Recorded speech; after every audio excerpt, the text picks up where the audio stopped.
Első nagy kirándulásunk a Florida Keyshez vezetett.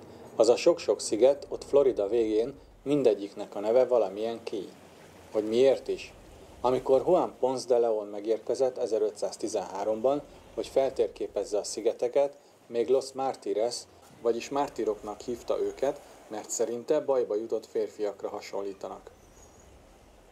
Az elfogadottabb név azonban a spanyol Cayo, azaz kicsi sziget elnevezésből született Keys volt.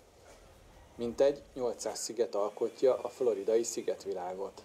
Nem gondoltam volna, hogy ennyire messze van és ilyen sokáig tart leautózni Key Westhez. A szállás elfoglalása után irány gyorsan a városka, mert volt pár fontos célpontom. Ide, az Egyesült Államok legdélebbi pontjához fényképezkedni majd még visszajövünk, mert nagyon sokan voltak és sorba kellett állni. Ahogy látható, sok kakas szabadon sétálgat a szigeten, nem bántja őket senki, és Key West egyik jellegzetességévé váltak. Egy más típusú jellegzetesség a világító torony. Az első torony a parton volt és 1825-re készült el. 1832-ben az első őr felesége vette át az üzemeltetést. 1848-ban egy hurrikán ledöntötte, és bejebb a szigeten egy magasabb ponton építették fel, ez a jelenlegi torony.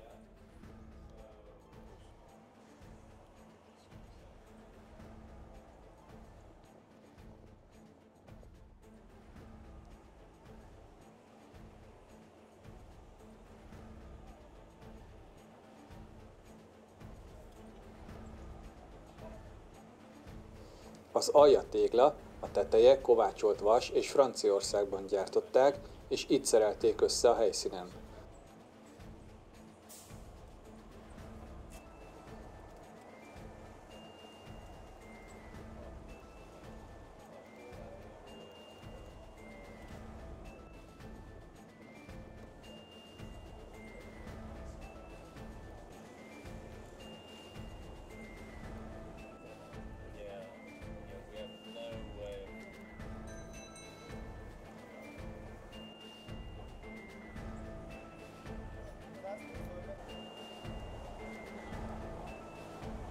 Dupla falu a szellőzés miatt, egyrészt a hőmérséklet jobb elvezetése, másrészt az olaj égéséhez levegő szükséges. A falon láthatóak a kis nyílások. 88 lépcsőfok vezet fel a toronyba, kovácsolt vas lépcsők. A torony 1969-ig működött, és közben kapott újabb lencséket, valamint villamosítva lett. Ma már csak múzeum. A kilátás csodás innen, megéri felmászni a tetejére.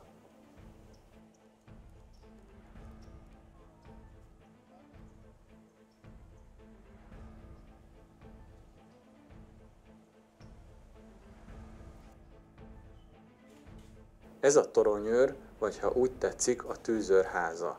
Szemből elfelejtettem felvenni, de fentről megvan. Régi kellékek, bútorok, életmódról és történetekről leírások vannak benne, meg a régi lencsék is még megvannak.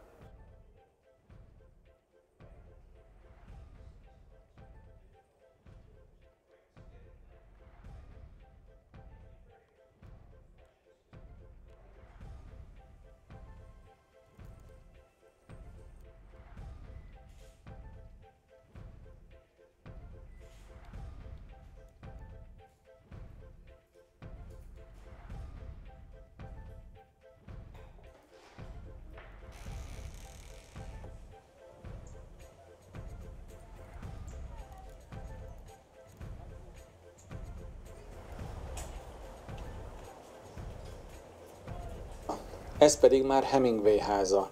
A bejárat felől elfelejtettem felvenni a kapkodás miatt, mert igyekezni kellett, hogy legyen bent időnk. A ház 1851-ben épült, spanyol kolóniai stílusban, mint sok ház errefelé. Hemingway, amikor erre járt egy autó miatt, beleszeretett a környékbe, és 1931-ben vette meg ezt a házat, és bár egész jó állapotban volt, neki állt felújítani és modernizálni. Kapott folyóvizet, fürdőszobákat, WC-ket, és ami abban az időben extrém drága és egyedi volt, úszómedencét.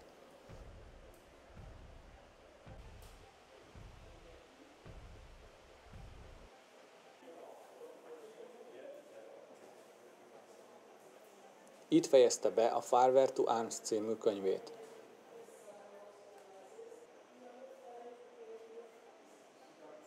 Életmódját folytatta, ahogy korábban Párizsban megszokta, de délutánonként a környéket fedezte föl.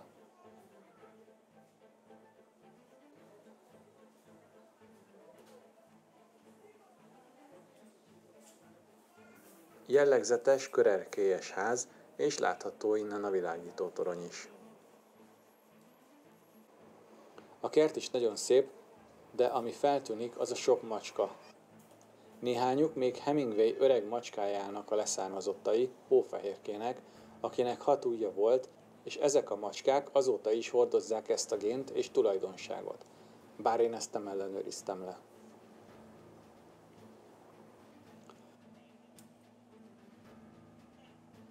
Külön épületrészben van egy dolgozó az emeleten, szép tágas. Alatta ma már bolt kapott helyet. Vele szemben pedig a medence található.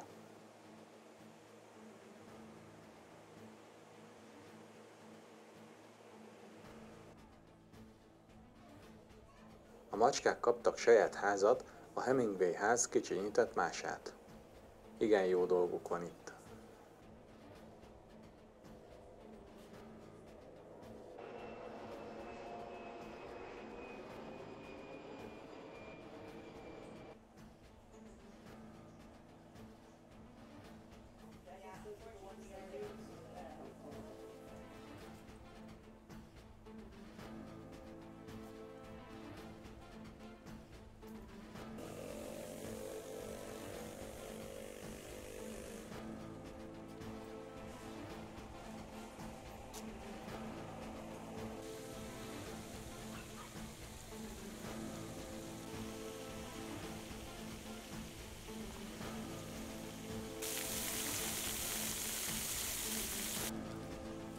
További séta közben pedig ránk esteledett, és megvártuk a naplementét, ami itt a mexikói öbölbe megy le. Csak sajnos az a hajómóló kissé belelóg a képbe. Még utána este megtaláltuk a nullás mérföldet is, ami az egyes út indulópontja, de csak fényképeztünk ott.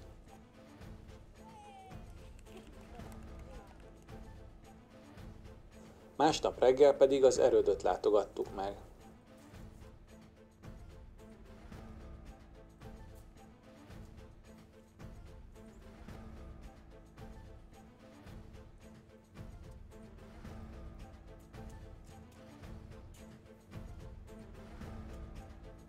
A Fort Zachary Taylor erőd egy parkban áll, ahová belépőt kell venni.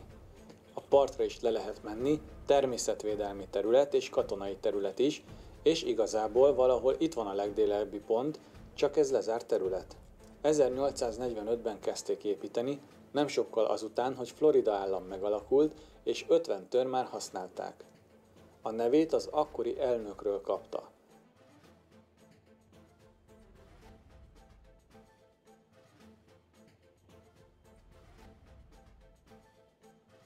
Sárgaráz, anyaghiány és a hurrikánok is lassították az építkezést.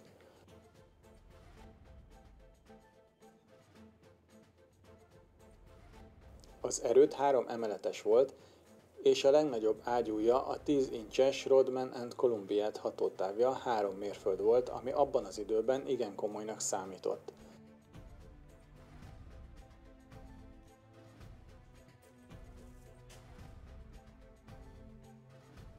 A polgárháborúban az erőd az északiak kezén volt. 1866-ban sikerült végül befejezni az erődöt 21 évi építés után. 140 ágyúval és igen sok lőszerrel szerelték fel.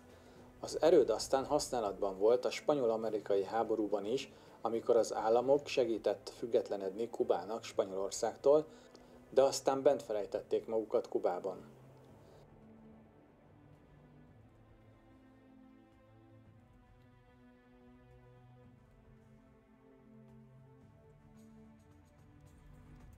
–1889-ben felmerült az erőd modernizálása és 20. századi védelmi eszközökkel való felszerelése.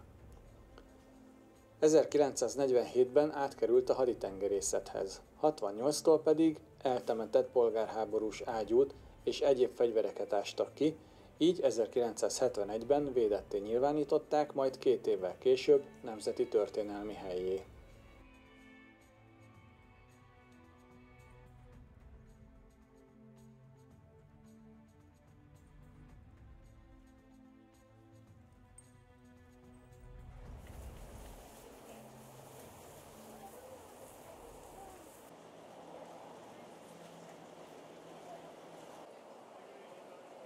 Elmentünk egy üvegfenekű hajóval korallokat nézni.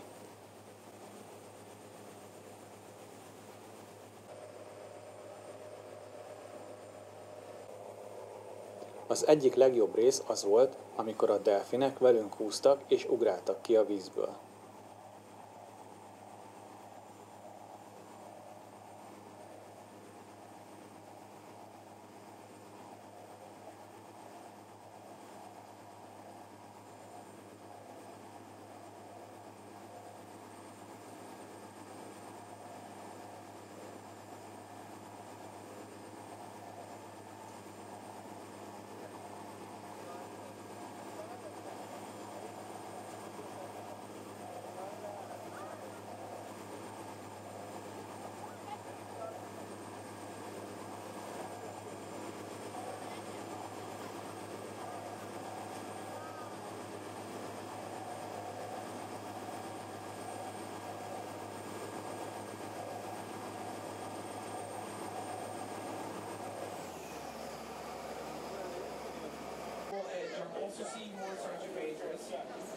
A hajó Key-Largóból indult, és 1 óra volt, mire elérte a korallrészt. Addig a víz zöldes volt, amikor közeledtünk, akkor pedig átváltott kékre. Hihetetlen volt. A víz sekély, a napsugarak ott táncolnak a fenéken, pedig igencsak behajóztunk messzire.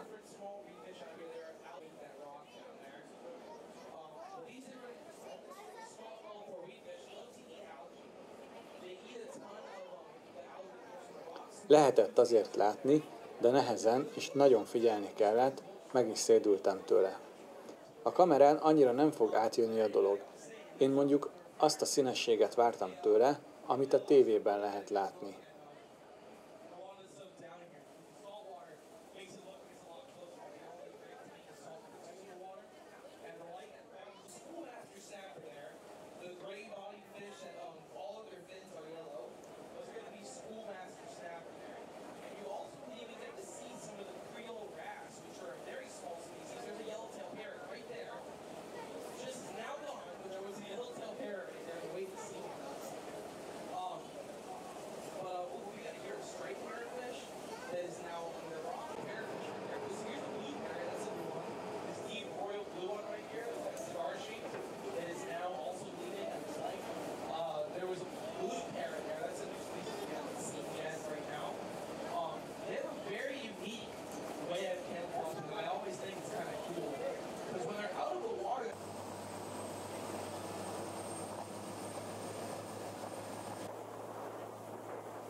A víz színének a kéksége, azt hiszem, ezeken a képeken tökéletesen kijön.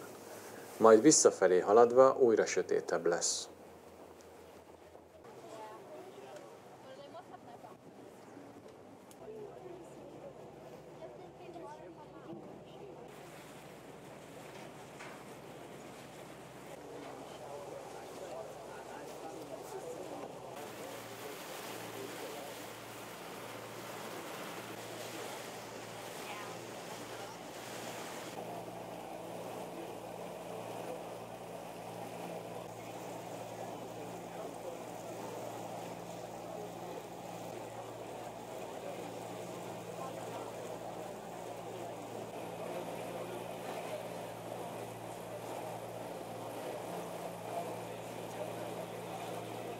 Key-Largóban is fantasztikus házak közt hajóztunk, még Olaf is a hajókat nézte.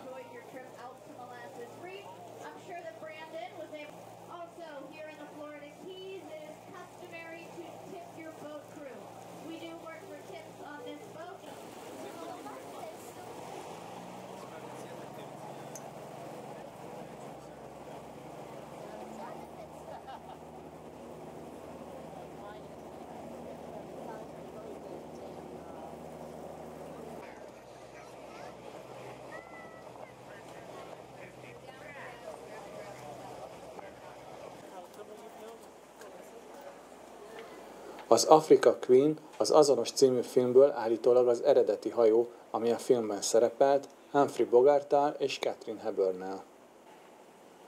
A hajót ki lehet bérelni sétahajózáshoz.